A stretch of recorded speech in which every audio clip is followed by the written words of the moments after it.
मन ही मन जप करें, इसे मानस जप करते हैं। विद्यालय में पढ़ाई कर रहे थे, पीएनवी कॉलेज के छात्र थे।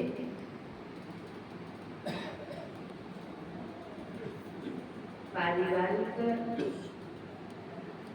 संस्कार भक्तिमय होने के कारण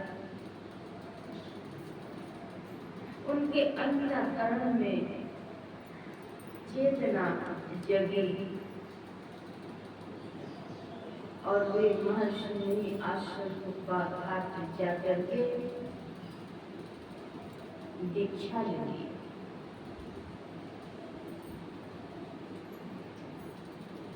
दीक्षा लेकर के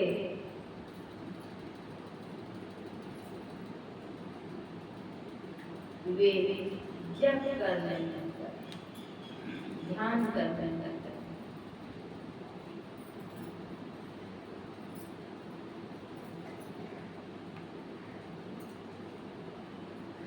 चलते फिरते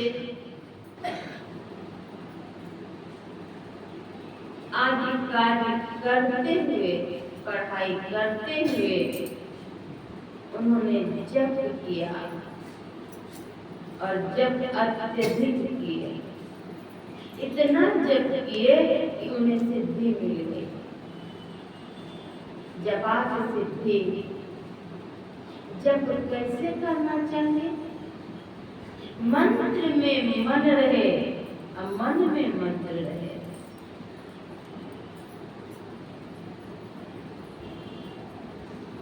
जप करते करते करते उन्हें सिद्धि इस तरह की मिली कि वे अपने बाएं हाथ पर, बाह पर कोयले के कालिख को खोद देते और जो कोई उनसे प्रश्न पूछते उस प्रश्न का उत्तर उस पर उग आता था। वे आह्वान करते, उत्तर आ जाता था। हर एक व्यक्ति सुख चाहते हैं। विद्यार्थी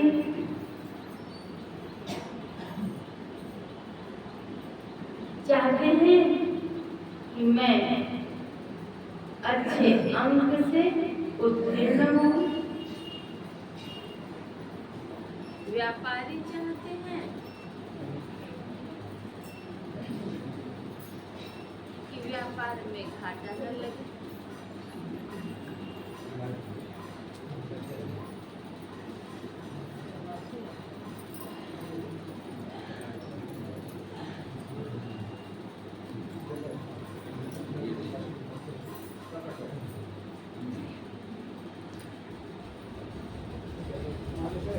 सभी लोग सुख चाहते हैं। जब उनके बाह पर उत्तर स्पष्ट आता और सटीक उत्तर आता तो विद्यार्थियों को भी हुआ कि परीक्षा में कौन से प्रश्न पत्र आएंगे।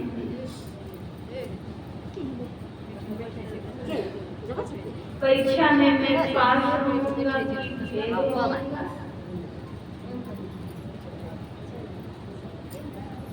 आदि प्रश्न बच्चे लेकर एकत्रित होने लगे। यह बात तुरंत ही फैल गई। भीड़ उनके पास इकट्ठी होने लग गई।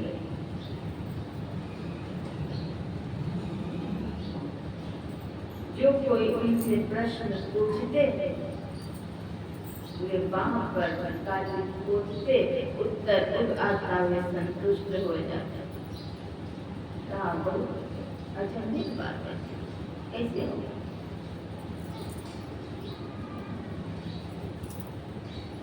मंत्र जप करने से सिद्धि मिलती है।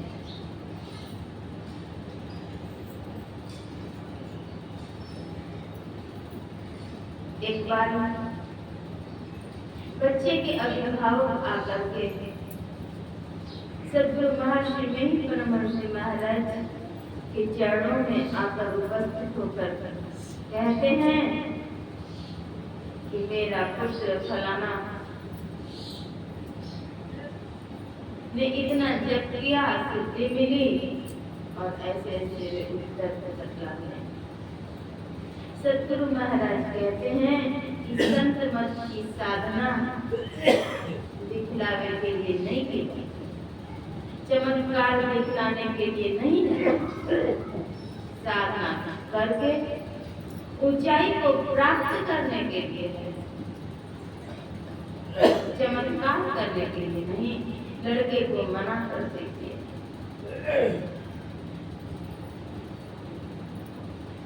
अभिभावक ने मना किया। उनकी उत्सुकता ही इतनी अधिक थी कि वे अपने आप को रोक भी नहीं पाए। एक व्यक्ति उनके पास जाते हैं, प्रश्न पूछते हैं, बोलते हैं, कहते नहीं नहीं ऐसे मैं नहीं मानूंगा, चलो गुरु महाराज के पास, वहां उत्तर दोगे तब मैं जानूंगा कि सही उत्तर देगा। लेकर के आते हैं महर्षि में आश्रम को बाहर। सद्गुरु महाराज के सामने लड़के ने प्रश्न पूछा।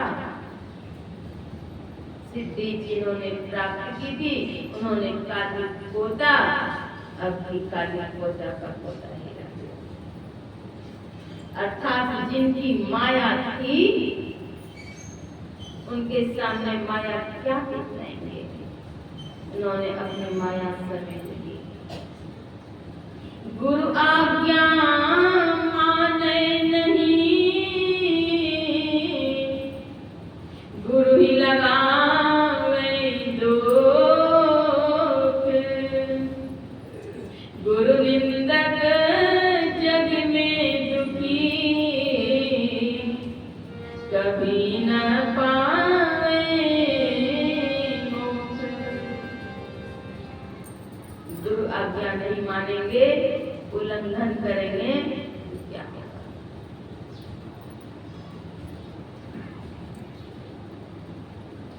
एक बार की बात है, अररिया जिले के एक आश्रम के निकट घर वाले अस्वस्थ हो गए। अस्वस्थ होने पर वे जाते हैं चिकित्सक के पास। चिकित्सक ने जांच की, दवाइयां दी, घर आए, दवाई सेवन कर रहे हैं लेकिन कोई फायदा नहीं।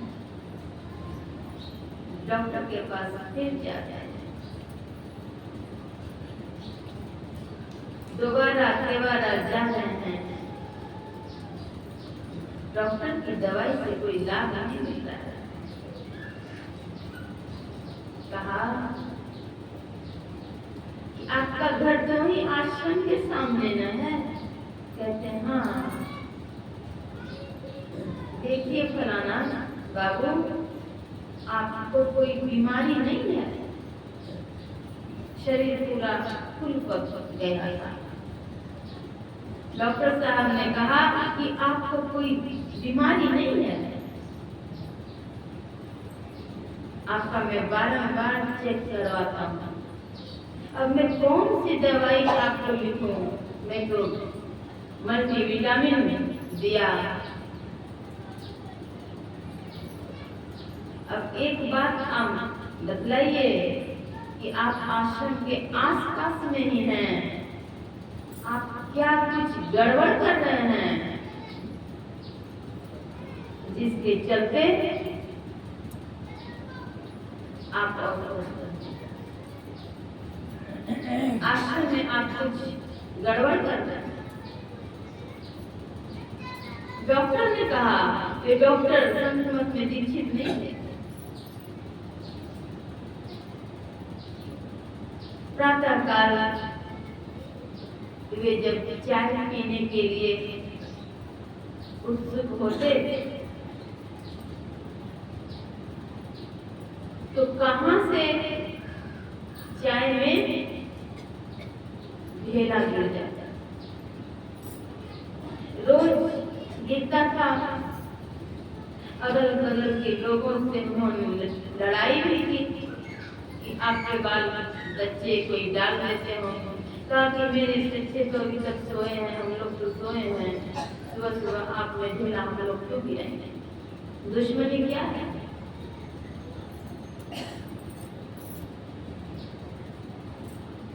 और इधर डॉक्टर ने कहा कि आप जाकर के आश्रम के महात्मा जी से क्षमा याचना करिए, तब आप स्वस्थ होंगे। आपने जो गलतियां कुछ की हैं, गड़बड़ कुछ अवश्य की है।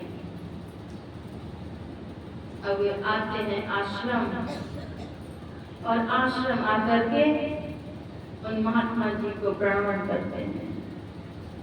कभी तो आश्रम आए नहीं, पहली बार आश्रम आए हैं। आश्रम आकर के महात्मा जी के चरणों में प्रणाम करते हैं और कहते हैं, बाबा मुझे क्षमा कर दीजिए। बाबा कहते हैं, क्या भूल हुई आपसे जो आप क्षमा मांगने आए हैं? नहीं, हमने बहुत गलतियां की है जिसके चलते मैं अस्वस्थ हूँ और चाय पर ढीले भी गिर रहे हैं।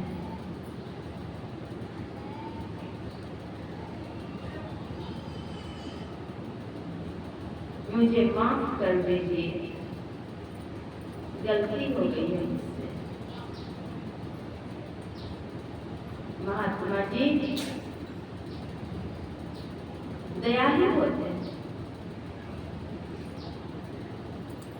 और जो साध को सताते हैं, साध सताए तीन गए,